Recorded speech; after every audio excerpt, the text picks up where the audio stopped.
this week's episode of Guns Explained. I'm your host, Cameron Porter. Today, though, I will not be hosting. I'm going to turn the hosting over to our newest member of the team, Parker Martin here. He just joined us a couple weeks ago, and he's doing a great job so far. We want to give him a chance to show you what he knows. And this, of course, is Mason White. He's our director here at Guns Explained. He is also a member of the National Guard, which makes him uniquely qualified to be our subject matter expert on this episode, which is about how to clean a gun. So I'm going to turn the time over to them. Have a good time.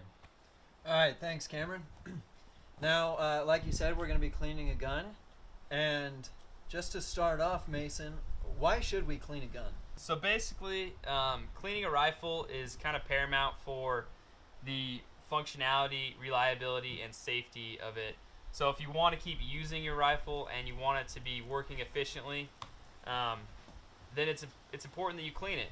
And if you don't want it to jam, and if you don't want to run into any safety issues, while firing or going out to the range, then it's important that you clean it. So that's what we're talking about today. It's some different techniques of how to clean it, how to get deeper into it, or if you want to go a little deeper, we'll give you some a basis of how to get there. So how often should we be cleaning a rifle such as this one?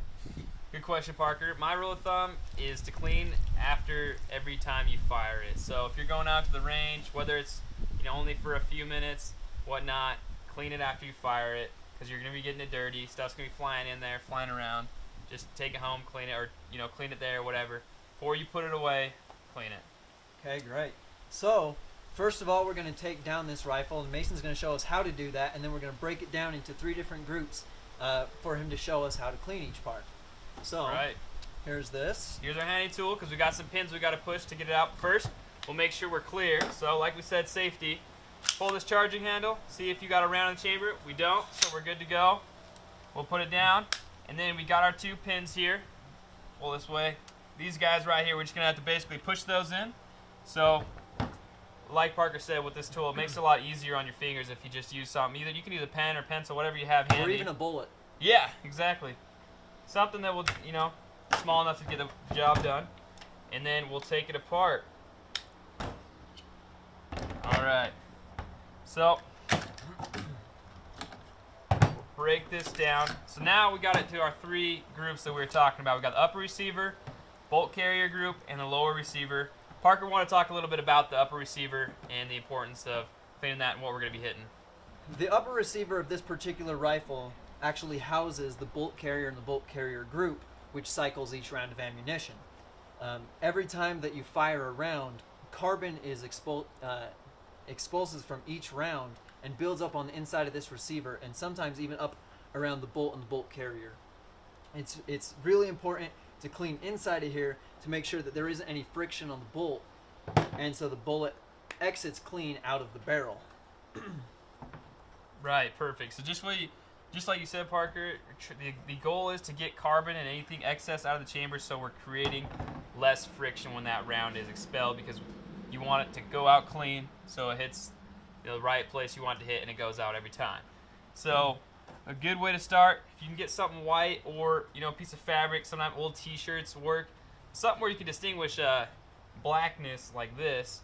You gotta get that, and you rub that up in the chamber like so, or you can use a brush, something to put this onto, and you're just trying to feel around for the areas that you're gonna get a lot of black.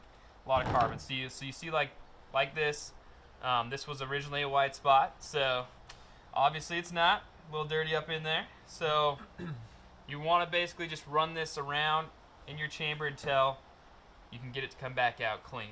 Then you kind of know we've gotten a lot of the carbon out. Okay. Right. And then, just like you said, let's go ahead and talk about the barrel. We got this lovely cleaning rod.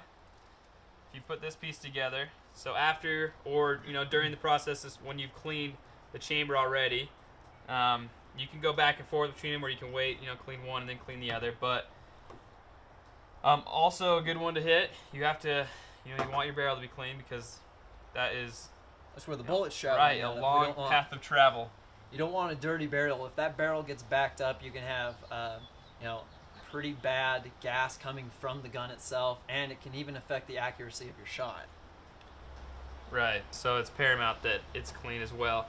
I just can't really talk and put this together at the same time, so thanks for taking that right there. But yeah, so if you put, cut off a piece of fabric or something tiny, put it in this cleaning rod, then you can get that into your barrel, and then you can see as it comes out right into the chamber. So basically, you can get that through. You can use a brush, different pieces of equipment on the end of this too. Pull that out, and then you kind of see where you're at with black and whatnot. But you're trying to catch everything that's in there. So the fabric isn't always the best bet because it's not going to grasp everything. So if you have a brush to put on the end of this, that will work really well too. And then the fabric is a good way to determine, how clean you are in there. Another important tool that you can use to clean your barrel is what's called a bore snake, which is it does the same kind of thing as the cleaning rod, except for it's more of like a cord, hence the name snake. However, when you use a bore snake, you have to enter from the rear and travel the same path as the bullet in order to clean everything out and not have any excess when you're done. Right. So now we've kind of touched on the upper receiver, the barrel, and the chamber here. We can move on to our second part, the bolt. Now this is where your round's going to be held at, and the tool that's going to use it to expend your round. So that round is sitting right in there, so you want it to be clean around here. So basically the same idea is cleaning up a receiver. I want to make sure you're coming in through here and checking to see if you're getting a lot of black. We're getting a little smudge, so the idea would be to keep going until we're not getting any of that anymore. And then same thing, you can use a brush. Got this handy thing now getting in there. Basically any, like multiple types of equipment you can use to clean, just to get it, clean it in different ways and to take off that carbon is going to be beneficial. So I would recommend more than one way to skin a cat, kind of that idea when you're cleaning your rifle. Use more than one tool. And then you can break this down even further if you want to go deeper. We're not going to talk about that today, but there's ways to take this retention pin out, and then you can take this whole thing apart and clean it even more. It is fairly complicated, but... Right, and there's a lot of little pieces that you can lose. So when you are breaking these things down, make sure you have a wide area of surface where you can see everything so you don't lose little pieces, right. Like retention pins and firing pins. Now, if we're moving on from the bolt, talk about the lower receiver. Now we're going to have some friction points here, especially a big one right here where the trigger is. This gets pretty greasy, pretty oily, and full of carbon. So that's when these brushes come into good handy, when you can get all over it with the big side of the brush, like so, coming across, or you can use the little side of the brush and get down in there and just basically trying to hit all those spots. And then you got your bolt catch here too, and you want to make sure that's easy to release. Now, we also have some lubricant here. When should this kind of lubricant be used when cleaning a gun? So that's a good question. My recommendation as far as using lubricant is before you shoot. So if we're cleaning this after we shot, we're going to put it away, I wouldn't suggest putting any lubrication on because it's going to be creating more carbon and then thus defeating all that work you did just to clean it. So you clean it, put it away, put some lube on it, then it starts building up more carbon, after you put it away. So good rule, clean it. Then when you're going back out to the range, wherever you're going to shoot, put a little lube on it and get firing. We're, if you need some assistance when your bolt needs some assistance when you're firing out there. But other than that, lube before you shoot and not after you clean. All right, guys. Yeah. This sounds pretty good. Wow, thank you so much. This was a fantastic episode. Didn't these guys do a great job?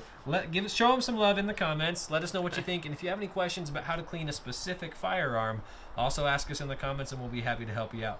We do want to throw a shout out to our supporters on Patreon. Thank you so much for your support. And if you want to support us on Patreon, you're welcome to do so. It's just patreon.com/gunsexplained. Thanks so much, guys. We'll see you next week. Thanks.